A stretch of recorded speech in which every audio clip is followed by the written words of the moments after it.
नमस्कार, आप सभी लोगों का स्वागत है। मैं डॉक्टर आकाश अग्रवाल हूं। मैं राम मनोहर लोहिया आयुर्विज्ञान संस्थान लखनऊ में कैंसर रोग विशेषज्ञ हूं। मैं कैंसर सर्जरी विभाग में, जिसे सर्जिकल ऑन्कोलॉजी कहते हैं, उसमें एडिशनल प्रोफेसर की पोस्ट पे काम करता हूं।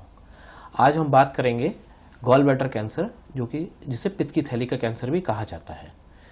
आप लोगों ने काफ़ी बार सुना होगा कि आपके जान पहचान में लोगों को पित्त की थैली में पथरी होती है। उसी तरह से, जिस तरह से पथरी होती है, उस तरह पित्त की थैली में कैंसर भी हो जाता है। ये जानकर आपको आश्चर्य होगा कि जितना पित्त की थैली में कैंसर भारत में, खासतौर पर उत्तर एवं पूर्व भारत में होता है, उतना पूरे विश्व में भी उससे ज़्यादा पित्त की थैली का कैंसर नहीं होता है। उत्तर भारत में, उत्तर में भी अगर देखा जाए तो उत्तर प्रदेश में ये बहुत कॉमनली पाया जाता है और हमारे पास अनेक मरीज आते हैं जिनमें पित्त की थैली का कैंसर होता है। तो हम लोग आज इस पित्त की थैली के कैंसर के बारे में बात करने के बारे में शुरुआत करते हैं कि क्या इसके लक्षण क्या होते हैं। तो जो इसकी सबसे बड़ी समस्या यही है कि पित्त की थैली के कैंसर के कोई अपने अलग से लक्षण नहीं होते हैं, परंतु जो इसके लक्षण होते हैं वो सामान्य पित्त की थैली की पथरी एवं अपच के जैसे सिम्टम होते हैं, जैसे कि खाना खाने के बाद खट्टी डकारें आना, भूख न लगना, अपच रहना, गैस बनना और कभी कभी दाईं तरफ पेट में ऊपर की तरफ दर्द होना।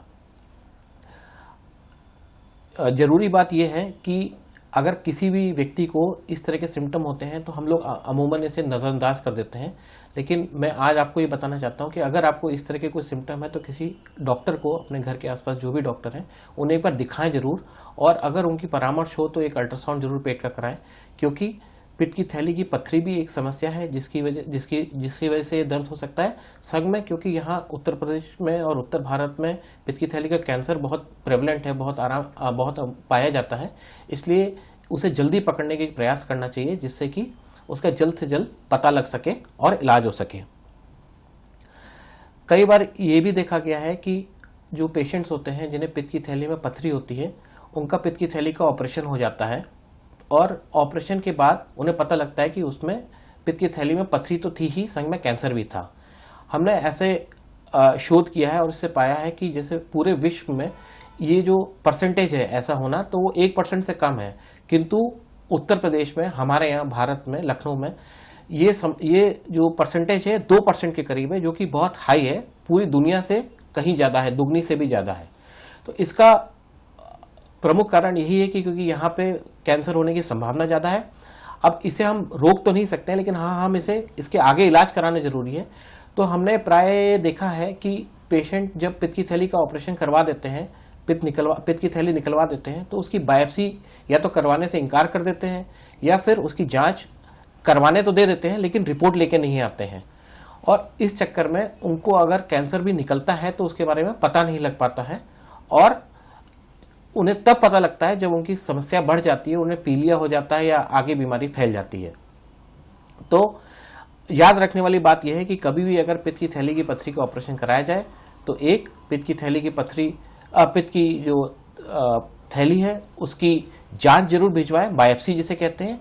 और दूसरा, जब भी बायोप्सी भिजवाएं तो उसकी रिपोर्ट जरूर ले और अपने डॉक्टर को दिखाएं और पूछें कि इसमें कोई ऐसी गड़बड़ी तो नहीं है जिसके लिए हमें आगे और इलाज कराना पड़ेगा, क्योंकि जितना ज्यादा डिले किया जाएगा उतना ही इसमें बीमारी फैलने का रिस्क रहता है। पित्त की थैली का कैंसर में सिर्फ पित्त की थैली निकालने से इलाज नहीं हो पाता है। पूरा इलाज होने के लिए उसके आसपास जो लिवर का भाग है, वो लिम्फ ग्लैंड और सब चीजों का भी सफाई करनी जरूरी होती है, वरना बीमारी आने का रिस्क बढ़ा होता है। एक सवाल और काफी सारे मरीज पूछते हैं कि क्या हम पित्त की थैली के अगर कैंसर हो गया है तो हम इसकी सर्जरी ना करा के क्या कोई और इलाज कराया जा सकता है? तो ये एक बहुत महत्वपूर्ण और जरूरी सवाल है और इसका जवाब यह है कि अगर ऑपरेशन लायक है बीमारी तो ऑपरेशन ही इकलौता, पहला और सबसे अच्छा इलाज है। अगर ऑपरेशन लायक बीमारी है तो ऑपरेशन के सिवा कोई और इलाज कराने से मरीज ठीक होने की संभावना ना के बराबर रहती है। हमारे से कई बार ये मरीज पूछते हैं कि क्या ऑपरेशन कराना ही जरूरी है पित्त की थैली के कैंसर के इलाज के लिए? तो इसका जवाब बड़ा सीधा और सरल है। इसका जवाब है कि हाँ, अगर ठीक होना है तो एकमात्र सबसे सरल और अच्छा इलाज ऑपरेशन ही है। बाकी अन्य इलाज जो कैंसरों में होते हैं, इसमें कीमोथेरेपी अथवा रेडियोथेरेपी से पित्त की थैली का कैंसर ठीक नहीं हो सकता है। ये बात रिसर्च से प्रूव है और यहाँ पे भी हम लोग इतने सालों से देखते हुए आ रहे हैं कि कोई भी पेशेंट कीमोथेरेपी द्वारा ठीक नहीं किया जा सकता है या रेडियोथेरेपी द्वारा ठीक नहीं किया जा सकता है। दुख की बात यह है कि 95 पेशेंट ऑपरेशन लायक नहीं होते हैं, जो ठीक नहीं किए जा सकते हैं। हम उनकी सिर्फ जीवन बढ़ा सकते हैं और थोड़ा कष्ट कम कर सकते हैं, लेकिन जो 5 मरीज होते हैं उनका ऑपरेशन होना जरूरी है।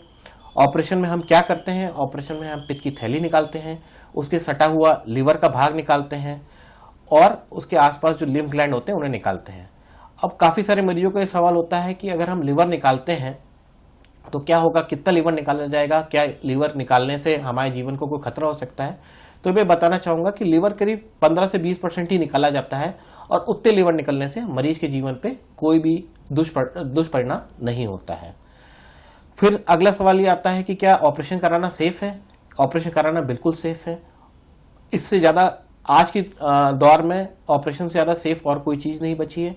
अच्छी बात ऑपरेशन की ये बात होती है कि बहुत महंगा नहीं होता है और एक बार में होता है, as compared to radiotherapy, chemotherapy जिसकी मल्टीपल सेटिंग लेनी पड़ती है। जहाँ तक पित्त की थैली के पेशेंटों के लिए जो हमारी सर्विसेज हैं, तो ये मैं बताना चाहूँगा कि हमारा लोहिया संस्थान में एक लिवर, गॉलब्लैडर और पैंक्रियाज मतलब हेपेटोबिलियरी कैंसर्स का एक विशेष क्लिनिक होता है जो हर मंगलवार कमरा नंबर 2 पे होता है। उसमें सभी मरीज आ सकते हैं, वो परामर्श ले सकते हैं और जो भी उनके लिए बेस्ट सोल्यूशन दिया जा सकता है गॉलब्लैडर कैंसर के लिए, वो हम प्रोवाइड करते हैं। हमारे पास हर ऐसे क्लिनिक में करीब 30 से 40 मरीज आते हैं जो गॉलब्लैडर कैंसर, लिवर कैंसर से ग्रसित होते हैं और उनका उपयुक्त इलाज किया जा सकता है। धन्यवाद।